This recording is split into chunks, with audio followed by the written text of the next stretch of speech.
परंतु हा कासवाचा जो काय मृत्यू आहे हा नैसर्गिक आहे किंवा प्रदूषणानं झालेला आहे असं माझा अजिबात अंदाज नाही आहे. हा नक्कीच म्हणजे मानवनिर्मित आहे हा. परंतु बऱ्याच वेळेला आपण म्हणतो प्रदूषण वगैरे, तर प्रदूषणानं नक्कीच म्हणजे प्रदूषण हा एक फार मोठा घटक आहे रंकाळ्याला. म्हणजे मातेरं करायला त्याचं. रंकाळा संवर्धन आणि संरक्षणासाठी गेले 40 वर्षाचे झटत आहेत असे कार्यकर्ते म्हणजे राजू राऊत यांच्याशी आपण बातचीत करणार आहोत. त्यांच्याकडून जाणून घेणार आहोत की नेमकं कासव 80 वर्षाचं जे काही कासव गेलं किंवा वारलं तर त्याच्यामागची नेमकी कारणं काय आहेत हे त्यांच्याकडून आपण ऐकूयात. खरं म्हणजे 80 वर्ष म्हणतात, कदाचित त्याच्याहीपेक्षा जास्त असण्याची शक्यता नाकारता येत नाही. एक कासव तज्ज्ञाने देखील आपापले बाईट्स किंवा कोटेशन्स प्रिंट मीडियातनं किंवा व्हिडिओतनं दिलेले आहेत. परंतु बऱ्याच वेळेला आपण म्हणतो प्रदूषण वगैरे, तर प्रदूषणानं नक्कीच म्हणजे प्रदूषण हा एक फार मोठा घटक आहे रंकाळ्याला. म्हणजे मातेरं करायला त्याचं. परंतु हा कासवाचा जो काय मृत्यू आहे हा नैसर्गिक आहे किंवा प्रदूषणानं झालेला आहे असं माझा अजिबात अंदाज नाही आहे. हा नक्कीच म्हणजे मानवनिर्मित आहे हा. रंकाळ्यामध्ये जाळी टाकली जातात, कंडाळी टाकली जातात. त्यातले नियमानं भरून मासेमारी करणारे किती, बिगर नियम मासेमारी करणारे किती, एकूण ती जाळी वगैरे टाकली जातात. आणि जी जाळी टाकतात त्या जाळ्याच्या गळामध्ये त्याचं तोंड अडकलेलं होतं, त्यातनं रक्तस्राव झालेला होता. तो फोटोत अगदी चक्क दिसत होता. तुम्ही फेसबुकला, इन्स्टाला किंवा चिकार फोटो म्हणजे व्हायरल झाले, पेपरमध्ये देखील बघा.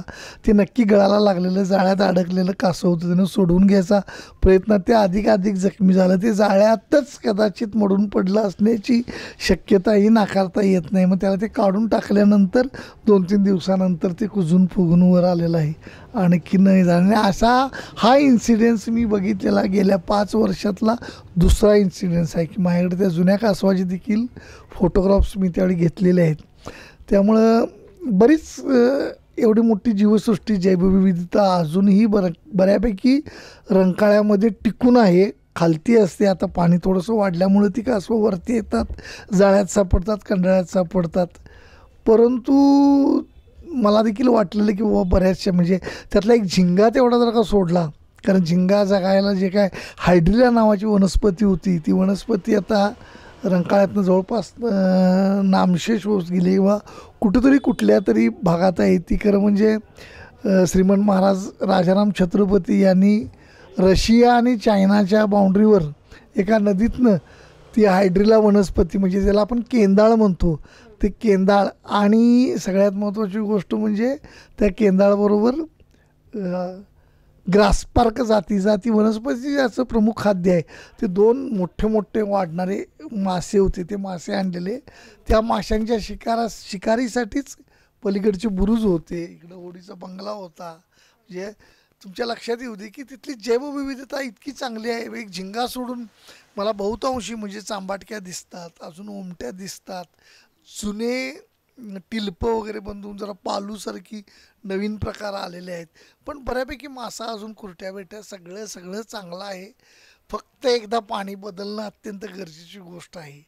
दर खेपेला हे म्हणजे सांडपाण्याचं थांबवणं शक्य झालं तर बघा, कारण आता ओरडत आम्ही गेली 20-30 वर्ष तेच ओरडतोय. परंतु काय सांडपाणी काय तुमच्याच्यानं काय थांबवत नाही, काय हरकत नाही. परंतु हे पाणी जरी एक 5-10 वर्षातनं एकदा रंकाळा पूर्ण आउटलेट जर का केला, हे गणपती झाले, दसरा झाला की सप्टेंबर ऑक्टोबरमध्ये एकदा सांडेतनं जाऊ दे सगळं पाणी बाहेर, आणि राहील तेवढं पाणी मग शेतकरी गाळ वगैरे नेतील. आणि तो गाळ नेल्यानंतर परत रंकाळा भरायला काय वेळ लागत नाही. वासवाड्यातनं वगैरे इकडनं जो का दक्षिणेकडनं येणारा जो का टेकड आहे पुईकडीपासून ते कात्यानीपर्यंतचा म्हणतो मी, त्यातला कात्यानीपर्यंतचा काही भाग कळंब्याला जाऊन मिळतो आहे. परंतु या सगळ्या उठावरनं अक्षरशः 2 ते 3 दिवसात आषाढाच्या रंकाळा भरलेला असतो आहे. परंतु तो भरतोय तो तसाच भरतोय. खालचा गाळ जरा बाहेर जाऊ दे, शेतकरी घेऊन जाऊ देत, त्याची वॉटर बॉडी त्याची मोठी होईल, पाण्याची कॅव्हिटी मोठी होईल. आणि अजून याच्याहीपेक्षा चांगले मोठे जीव आहेत. 3-3 फुटाचंच काय, तुम्हाला 4-4.5 फुटाची 5 फुटाची देखील कासवं आहेत. ती फार वरती येत नाहीत, ती फक्त नुसतं तोंड तेवढं काढून जातात. बऱ्याच मच्छीमारांचे मला तिथले अनुभव आहेत की येस की बाबा I have seen this type of the टॉर्टाईज in Rankala वगैरे. त्यामुळं सगळं चांगलं आहे, फक्त आपणच मातेर करायला लागलो. रंकाळ्याचे खुनी आपणच आहोत. आज हे देखील मासेमारीतनं जाळ्यात सापडलेलं कासव आहे. हा मानवनिर्मित त्याचा खून आहे म्हणतो मी एका अर्थी. हा नैसर्गिक मृत्यू नाही, एवढं बाकी नक्की. असे एखादे दुर्मिळ प्रजातीचे जे आपले आहेत त्यांना वाचवण्यासाठी आपण काय उपाययोजना करणं गरजेचं आहे असं वाटतं?